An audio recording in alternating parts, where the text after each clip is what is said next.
Tak dobré ráno v Istanbulu. Probouzíme se do slunečného počasí po včerejším večerním dešti.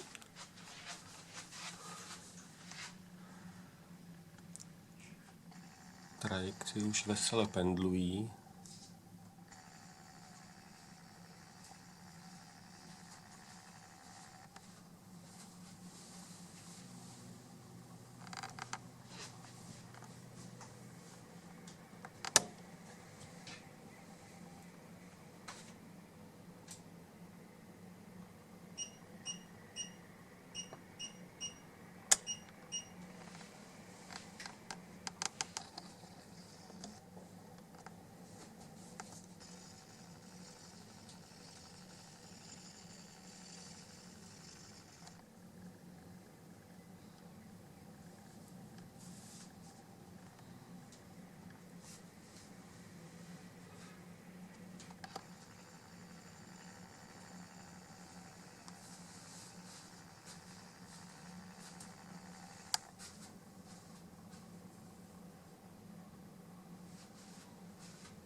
Filipku, vstávej, je vidět Hagia Sophia, je vidět Topkapi, je vidět všechno.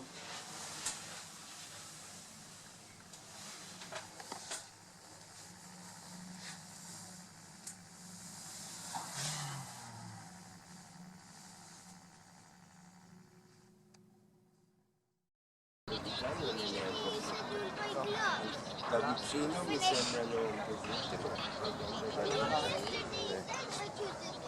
La moschea blu con la lassi? Il mare? Sì, questo è dopo il non la dopo il mare. esatto, La dopo lo stretto qua, penisola, canale. questa penisola un po' Quella verde. bianca Sì, e sì, davanti sì. a quei tre grattacieli. Sì, sì. Davanti non Ah, si le mura. capisce, però c'è Santa Sofia, quella rossa, e qui c'è il Topkapi. Il Topkapi è questo qui a destra, queste mura che si vede. Sono tutte così in linea. Sì. Abbiamo fatto un bel Začíná tedy takzvaný velký rozmach Osmanské říše. Mluvili jsme, trošku jsem včera načala Sulejmana Nádherného, 1526 bitva u Moháče, tedy expanze Osmanské říše až k Vídni. A úpadek potom, hned po tedy vlastně smrti Sulejmana, úpadek té Osmanské říše. A můžu říct, že prakticky ekonomicky Osmanská říše i dobytá území postupně ztrácela. A prakticky ty poslední sultáni opouští Topkapi. Komplex Topkapi. Tam tedy si můžeme představit to centrum té Osmanské říše, tam odtud sultán tedy dával rozkazy. V tom paláci žilo přes 20 000 lidí v jednu dobu i. Někteří žili v příšerných podmínkách, ti, kteří sloužili. Za Topkapi potom vidíte dál Hagia Sofii, modrou mešitu.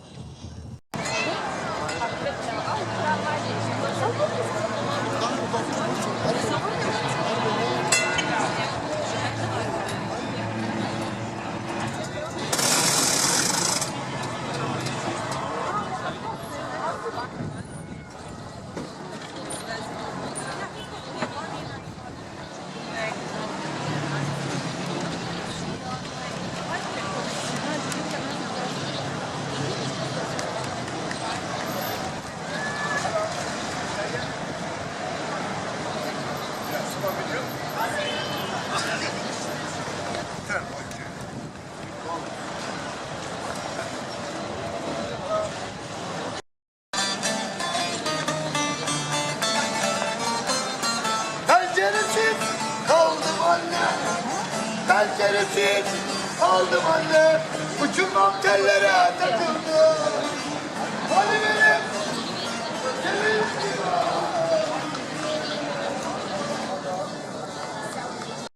Z lodí přiblížíme. A teď krásně vidíte, opravdu impozantní foto, tady teď vidíte tu Sulejmanovu mešitu. A vedle ní vidíte takovou úzkou věž, to je bývalá požární hláška. A je to součást Bejazitovy univerzity. Bejazitova univerzita, Velký bazar, Sulejmanova mešita, to je všechno na území 300-400 metrů, ano, to je všechno vedle sebe, blízko. Architekt Sinan postavil 131 mešit a architekt Sinan se dožil, to bylo něco raritního na 16. století, 97 let. Architekt Sinan byl nejvěrnějším přítelem Sulejmana Nádherného. Sulejman Nádherný napsal, že to byl jediný člověk, který ho nikdy nezradil. Architekt Sinan, Mimar Sinan, on je pohřben v areálu, v komplexu mešity. Víte, že mešita, my si k mešitě budeme povídat v Modré mešitě. Já vám v Modré mešitě vysvětlím aspoň základ vlastně základ mešit, jak fungují mešity, jak fungují ty komplexy mešit, protože se to všechno opakuje. To, co vidíte v Modré mešitě, neopakuje se interiér, výzdoba, ale systém těch, jak byly koránové školy, nádvoří, kašny, systém hrobek, to všechno se prakticky opakuje potom, už je to podobné, takže já vám to vysvětlím potom v Modré mešitě, ale opravdu, kdo bude mít zájem, tak potom tu Sulejmanovu mešitu opravdu také ještě doporučuji navštívit. Já jsem chtěla, aby mě pan řidič tady ještě trošku povozil, protože tady máme krásný pohled na Valencův akvadukt. Tady byla přiváděna během vlády byzantských císařů. Byla sem přiváděna voda z lesíka, který se jmenuje Bělehradský lesík. On tady ještě dnes zhruba asi takových 30 kilometrů zhruba směrem jakoby doprava je Bělehradský lesík a v té době, tedy jsem ve 4. století, jsem byla přiváděna voda právě z toho Bělehradského lesíka. Tento akvadukt je teď už jen takové torzo, já nevím, asi je dlouhá, asi 600 metrů. A potom po jeho levé straně vidíme 2 minarety a tam je Princova mešita. A to je mešita, kde je pohřben milovaný, jeden z nejvíce milovaný syn Sulejmana Nádherného. Princ, který byl zabit právě na popud jeho manželky Roxelany. Manželka Roxelana Sulejmana Nádherného byla velmi vlivná žena ruského původu, která měla velký vliv na svého manžela a nechala právě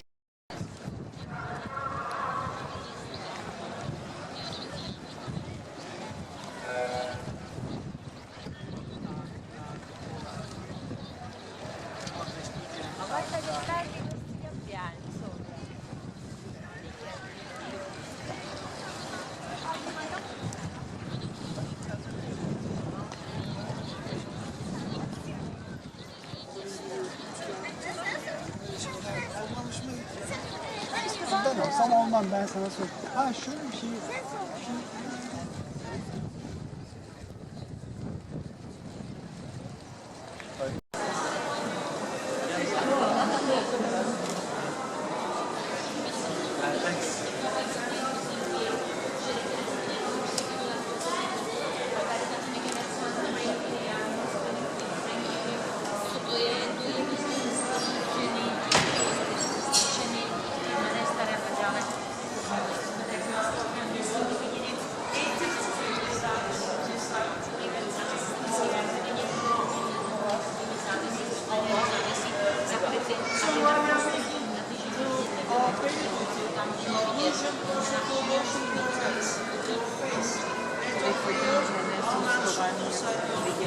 This is 5 times from on the side.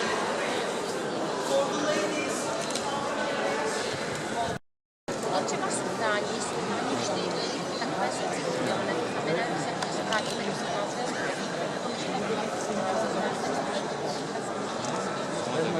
sundání a všechno jinak muži, tak to samozřejmě takové privilegované místo, z té pravé strany je balkon, který vidíte, z toho jednoho z těch sloupů takovou místo, které používali tedy většinou třeba rodiny nebo příbuzní sultána. To je velmi důležité, protože se na ten krásný interiér. Já jsem vlastně říkala, že ta mešita je taková spíš čtvrtového půdorysu. Říkala jsem, že ta výška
Possiamo con tu un modello?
Sezara.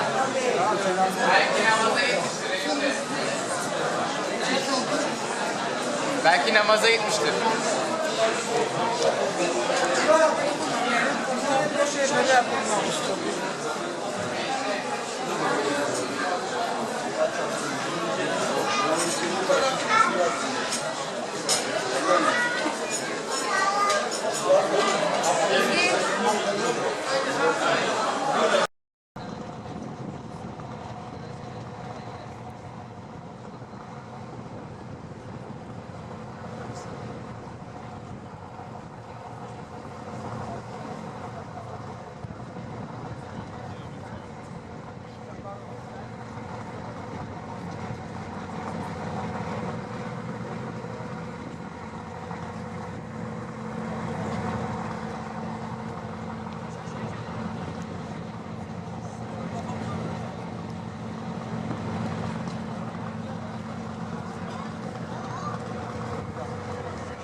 Yatma göğsün üstüne kısınelerim, yatma göğsün üstüne kısınelerim.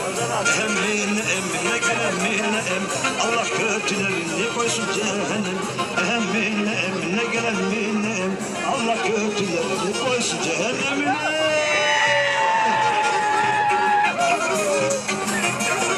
Coşkun abi gaza gel, gaza gel.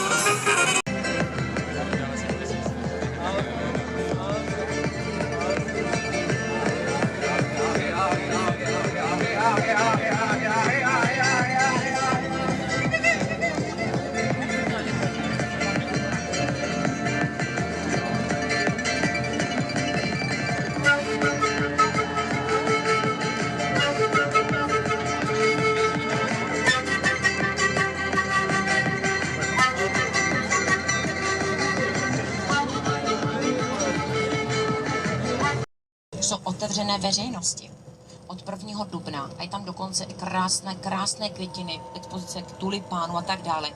A ty zahrady jsou přístupné veřejnosti. Byly otevřené, ty Gulhane totiž zahrady byly vlastně jednou součástí také toho paláce Topkapi. A v některých měsících je uzavírají. Ano, to znamená, že ne každý den nebo po celý rok jsou otevřeny. Teď jsou otevřeny, to znamená, že jenom upozorňuju, kdyby měl někdo zájem, tak zastávka tramvaje do těch krásných zahrad, ale opravdu úchvatných. Zastávka tramvaje se jmenuje Gilhane a je to jedna stanice pod Ajou Sofii. Jak jsme včera vycházeli, kdo byl se mnou v té cisterně, tak hned 100 metrů pod cisternou je vstup a je to tam napsáno, krásně označené Gulhane parky. Gulhane parky.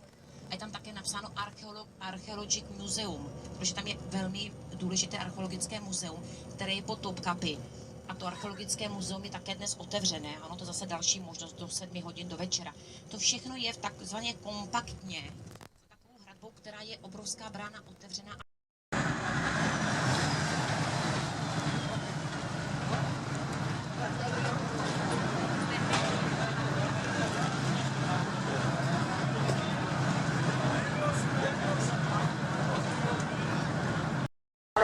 Pušte, tady jsme u pana kapitána, tady má mikrofon. Prosím vás, takže zázemí lodě, tady nahoře, potom můžete jít dolů po schodkách. Tam dole je nevětrná část, zakrytá, pohodlná. A dole také máte bar a toalety. To znamená, pokud potřebujete na toaletu, tak toalety jsou dole. Tady dolma Bachče a hlavní fasádu, hlavní průčelí tohoto paláce. Dolma Bachče v překladu znamená naplněná zahrada. Bachče je zahrada, dolma znamená naplněná.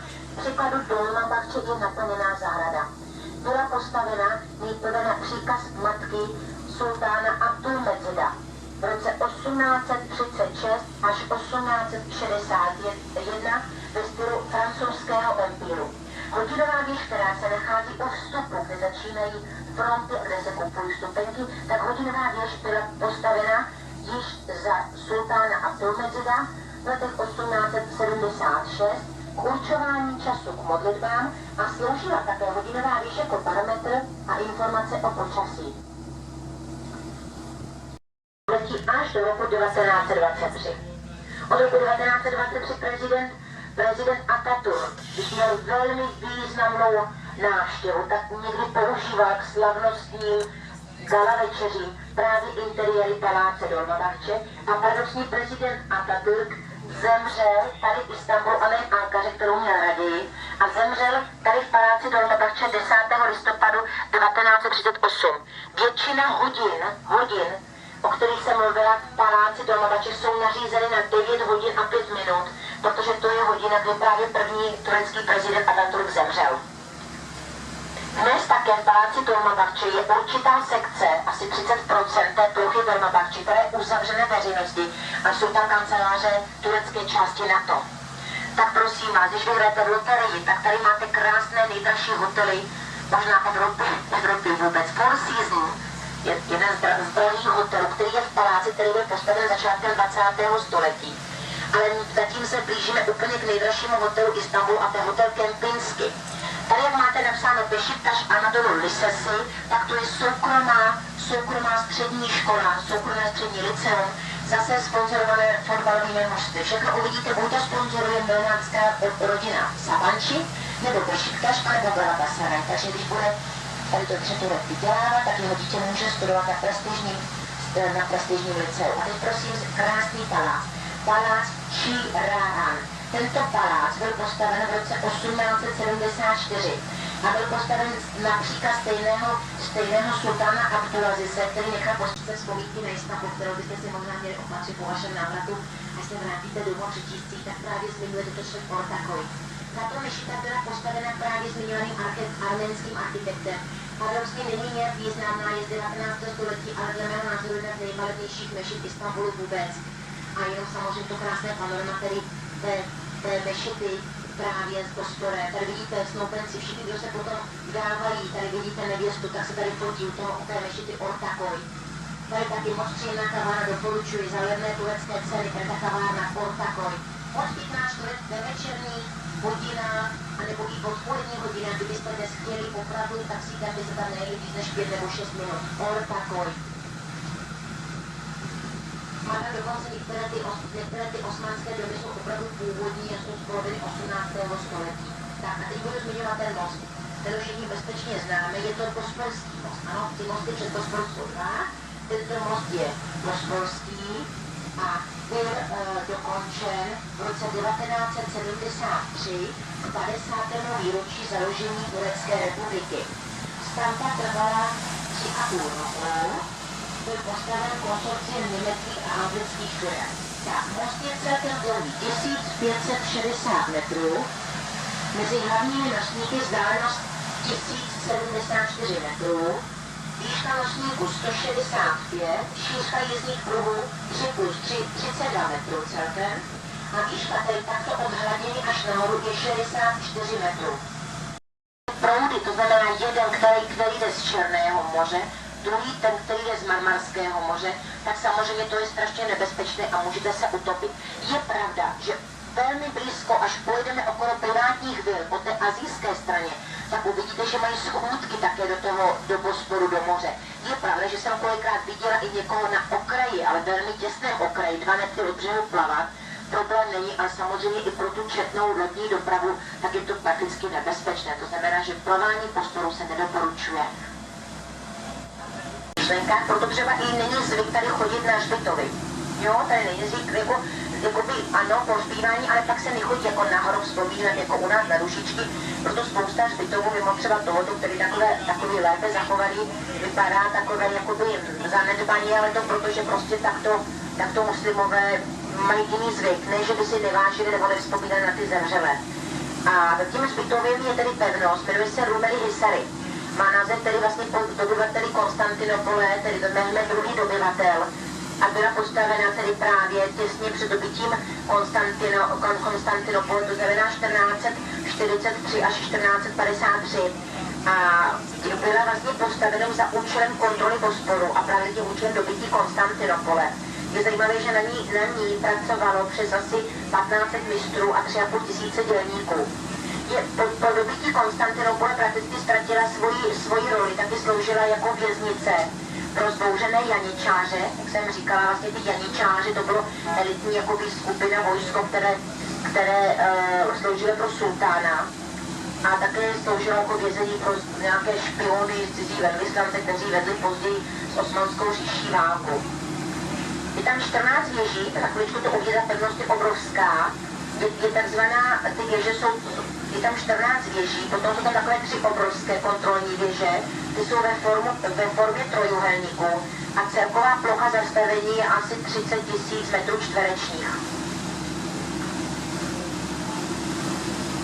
V 19. století byla částečně poničená a potom v roce 1953 k výročí 500 let od dobytí Konstantinopole byla přeměněna na muzeum. Takže v dnešní době je tady v Rumeli Historic muzeum, které je věnované k tématu tedy dobytí Konstantinopole. Tady vidíte moderní Turky běhá, tady neuvidíte zašápkovanou ženu, tady se samozřejmě i obyvatelstvo mění, to znamená dámy, pánové velmi elegantně oblečení, většinou tedy sportovně, protože samozřejmě tady ten trend hodně běhat, hodně sportovat, dobře vypadá. A to si můžou dovolit ty bohatí a ne ty chudí, kteří neustále pracují, musí se sotva uživit. Takže jak jsem říkala, úplně jiný ráz tedy lidí, jak jsme třeba včera viděli hodně i zálené ženy, zašátkované ženy, tak jak jsem říkala, potom ten ráz Istanbul je prostě dvou tváří, to znamená, tady vidíte velmi i evropsky zvyšující lidé, tady luxusní moderní kavárny. Ano, to znamená opravdu jako jiný druh podniků, úplně jiný svět, takže většina takových jako hodně moderních Turků. Ten Istanbul, jak jsem říkala, dvou tváří a hlavně Istanbul je opravdu velmi poměrně bohaté město. A to se týče i hrubého domácího produktu, tak dokonce i převyšují snad naši Českou republiku a Istanbul je sám jako stát ve státě, ano. To znamená, že samozřejmě i to investování zahraničních firm, tady prostě ten Istanbul je obrovský a jde obrovským tempem nahoru. Takže se samozřejmě logicky tady akumulují ty nejbohatší lidé celého Turecka. Tady vidíte takové ty krásné podniky, terasy a tak dále jsou plné, jo? Tady ta ekonomická krize vidět není. A teď uvidíte takový krásný ostrůvek, který je v noci osvětlený. A teď je tam jedním z reklam na Istanbul a to je dívčí věž nebo dívčí ostrůvek. Tato dívčí věž byla používaná za vlády sultánů jako vězení a vypráví se legenda v 18. století jedna z oblíbených dcer sultána měla při jednom svém výročí byla řečena věžba a ta věžba pravila, že prý bude uštknutá hadem.